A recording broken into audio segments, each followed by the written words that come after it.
Welcome to the Knowing Show. I am your host, Christene Marie, and we're going to be doing this a little bit ratchet style. We're just going to be getting ready for bed together because it is well past my bedtime.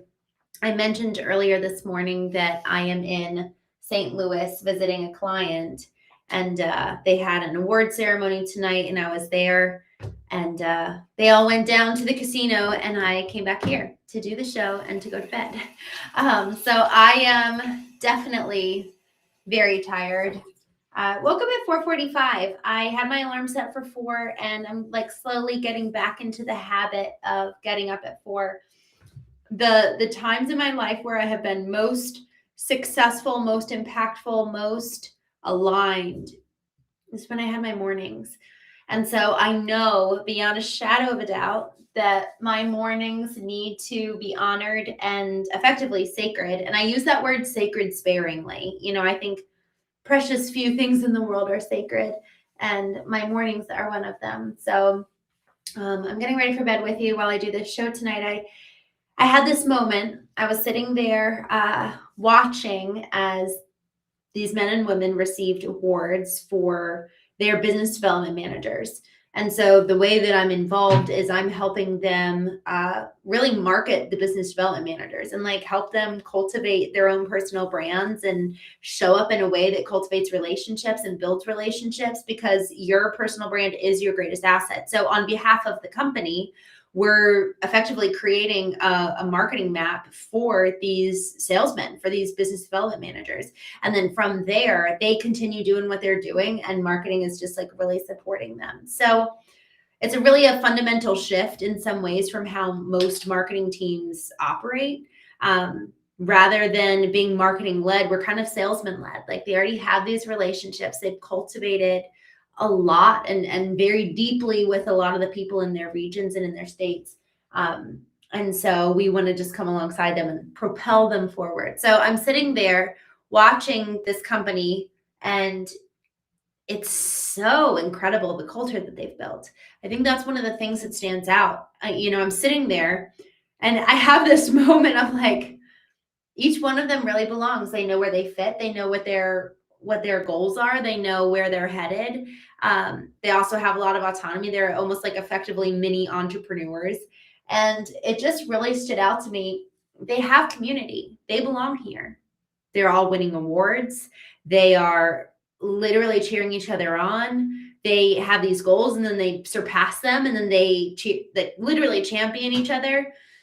And I was sitting there as one after another won awards for meeting their sales goals last year. And everyone literally is standing on their feet cheering them on. And there was something so beautiful as I was watching this.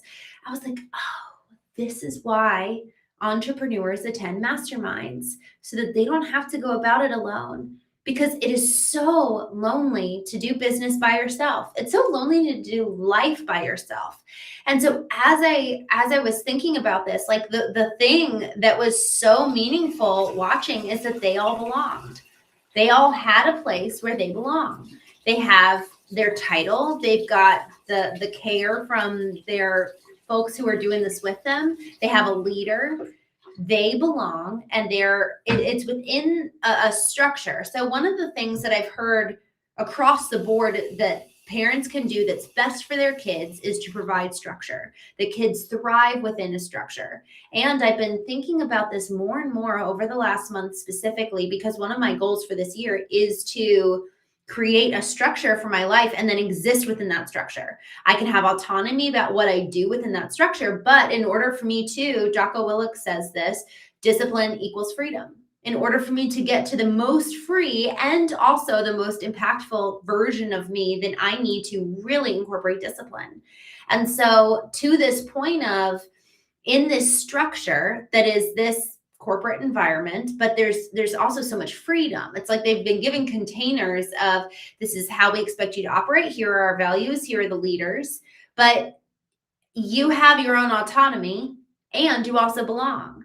And as I was watching this, it really made me so curious, because I think that for so many of us, we want to be free. So we go choose the entrepreneurial route, but then we miss out on the belonging. We miss out on the community. And that is so important. And then we wonder why we're so isolated and so lonely.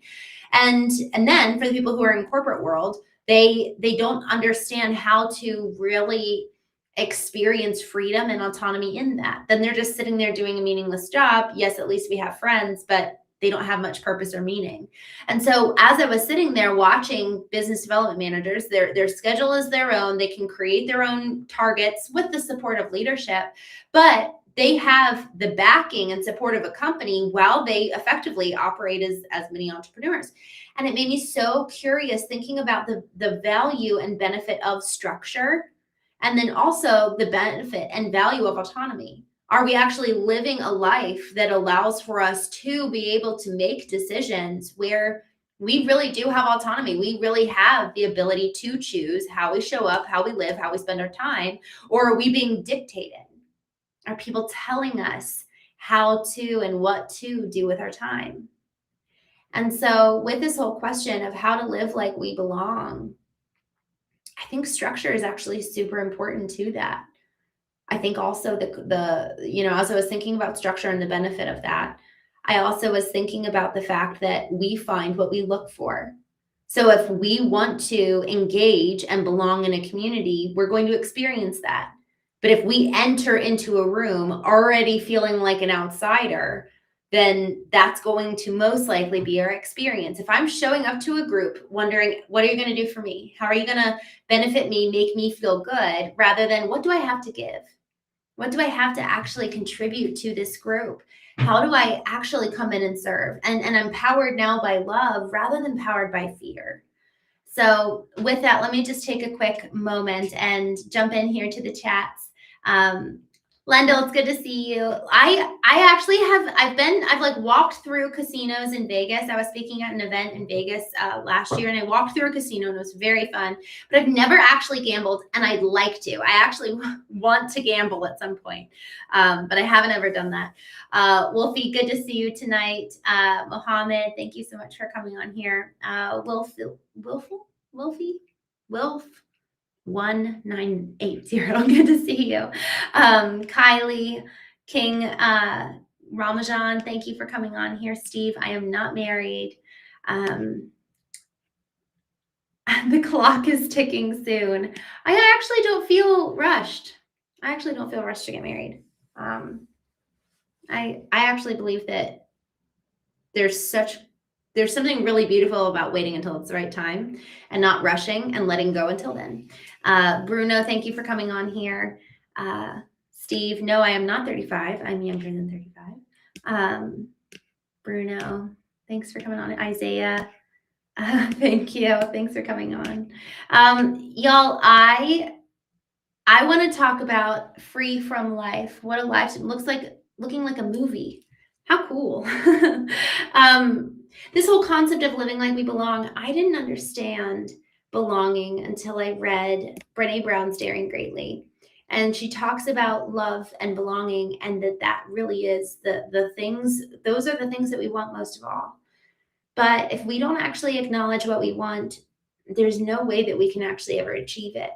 And so if we have, and we as in, I'm speaking from experience here, I have felt shame over wanting to belong. And so instead, I just will hide my shame with some other emotion of maybe judging other people or shaming them for, the covering up and hiding how I'm feeling. There's something about feeling left out and feeling not included that's so vulnerable. It's like we're kids again.